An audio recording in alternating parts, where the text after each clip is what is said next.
custody. I will begin this matter with case 26 CR 21. But before I do so, I'd like the people to formally enter.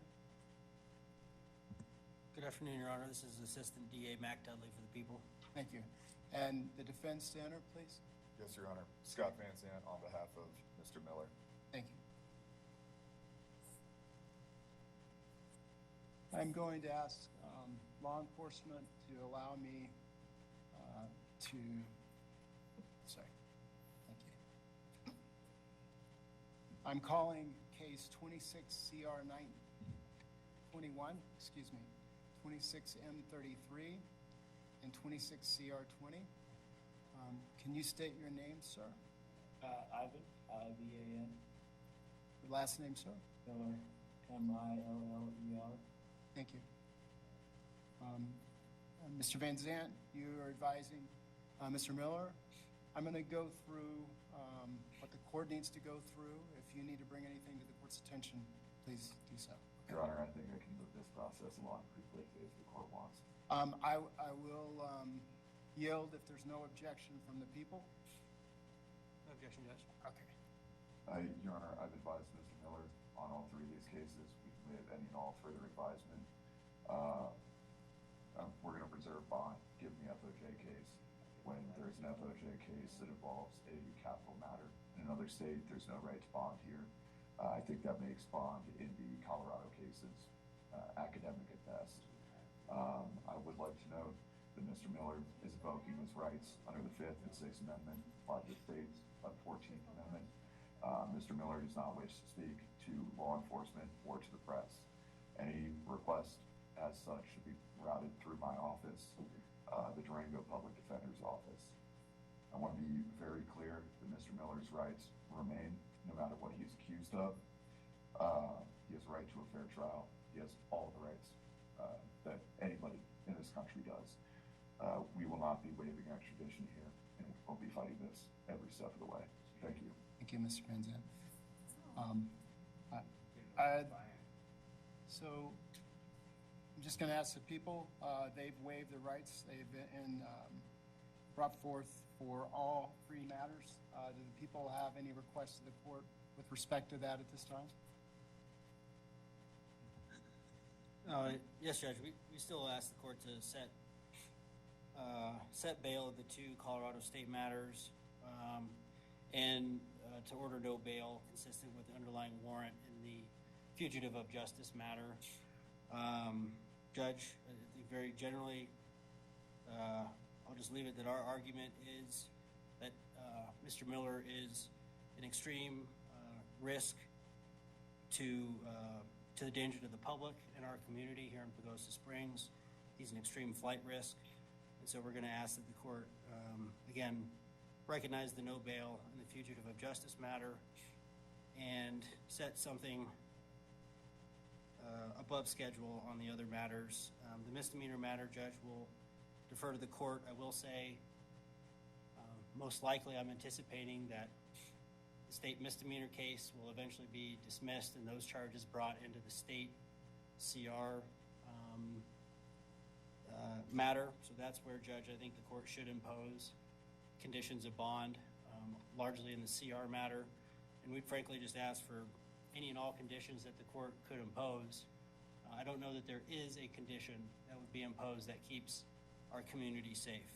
So we're asking for no possession of alcohol, drugs, pretrial service monitoring, mental health evaluation, and GPS monitoring should defendant somehow post any kind of bond amount. We're asking for general protection orders in the two Colorado state matters pursuant to 18-1, 1001 CRS.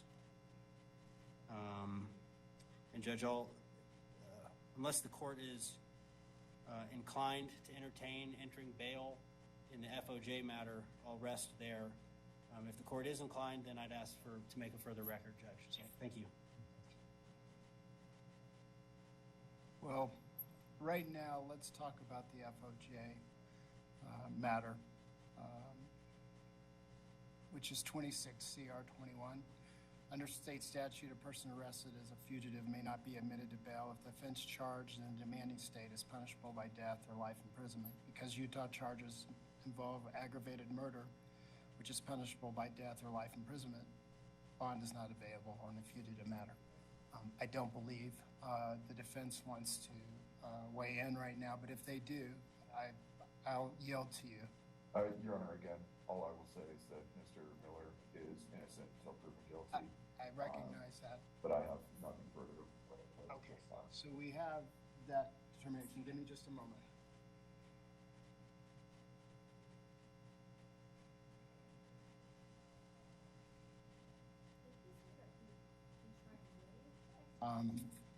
So for the rest of this proceeding, if I could have you stand at the podium when you're speaking, so the record will show. Understood, Your Honor. Okay, so I want to go through each of these cases one at a time. On case 26M33, give me just a minute. Your Honor, can we approach briefly? Yes, you may.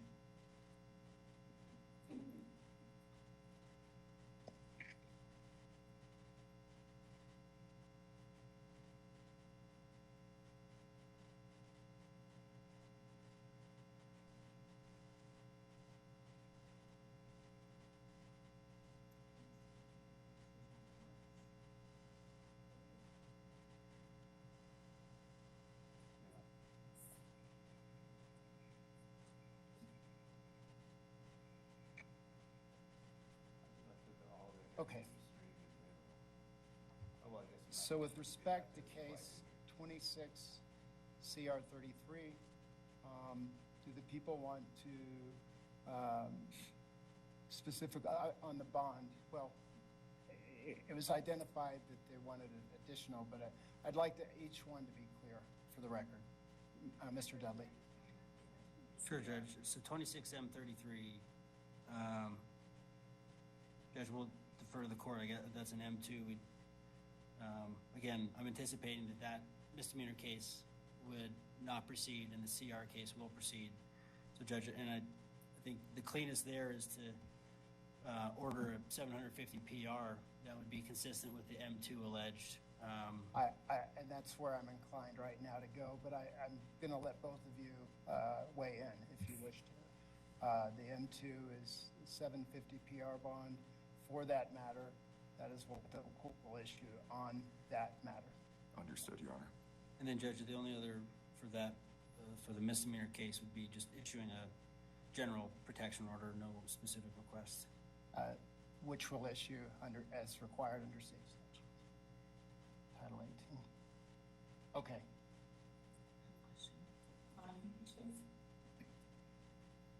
The bond conditions that were requested, can you repeat those, Mr. Dudley?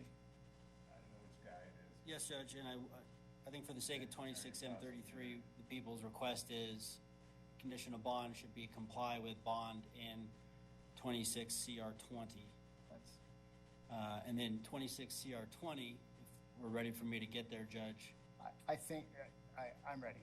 So, ready. So, Judge, my request is, again, any and all check boxes on that JDF form. We're asking for any and all conditions of bond that are available. Again, our position is there is not a single condition, nor many conditions that could provide for safety of Pagosa Springs. So we're asking for them all. Thank you, Judge. Okay. And are you arguing for an amount in that? Judge, we'd ask for $20,000 cash. That would be twice the amount of on-schedule bond for that. Okay. But again, from our perspective, extreme community safety and extreme flight risk. Right, like you said before, is the one about. Judge, like I mentioned before, we are reserving bond argument here. I think Okay. it's largely academic, so Okay. I'll address it at a later date. I am going to go ahead and issue $20,000 cash in the felony matter in 26CR 20. I realize that's reserved, and the court will be ready if you wish to argue on any matter later related to bond. Understood, Your Honor. Is there anything else, Mr. Van Zandt, with Mr. Miller this morning? Yes, Your Honor. I think we need to set new dates. I'm requesting the believe it's April 10th in So like what Division 3 they're doing for right the now, FOJ the case. judge literally said, why someone goes through If this I had to process? take a wild guess, I would imagine that the FOJ case is going to roll here. I think we could set the other cases out into May and then see where we're at with the FOJ case. He says he's fighting Okay. the petition.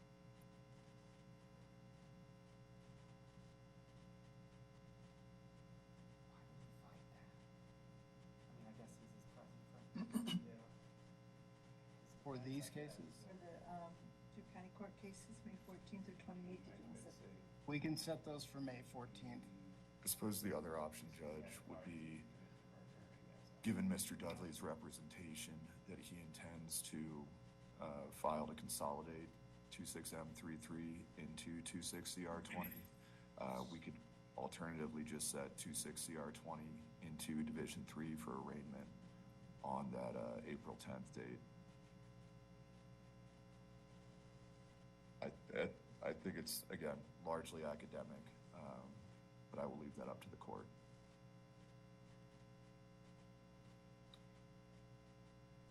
That would just keep everything together. So you want to set 26CR20 and Division 3 Along with on the- April 10th and go ahead and That, I think that keeps everything together, Your Honor. so 26M33 will remain here.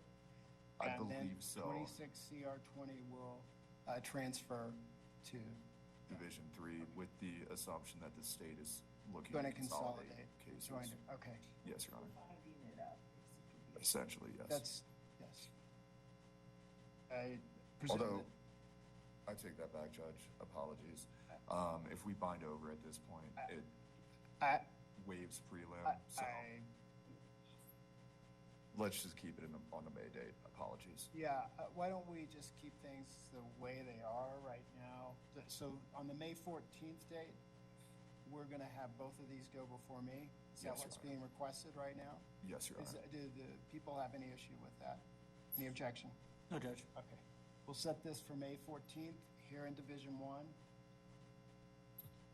At 10 o'clock. 10 a.m. What's like the extradition process? The April 10th date would be at 10. Gonna have to be after these charges?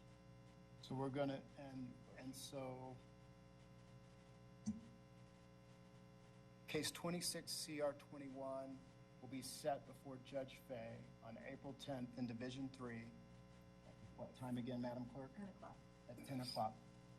Sounds good. Is there anything else from the defense at this time? No, Your Honor. Okay. I believe that's Mr. Miller. We're done with that matter. Do the people wish to, we have another FOJ. Are you representing? I'm representing both remaining defendants, Your Honor. Okay, I would how do ask you that- want to proceed? I would ask we get Mr. Miller back into the jail. Sure. And then I would request the court make very clear to anybody on WebEx that this has ended the expanded media coverage. Sure. And Mr. Valdez and Mr. Bro are not subject to that order. Yeah. So the court wants everybody that's here and streaming or otherwise capturing under expanded media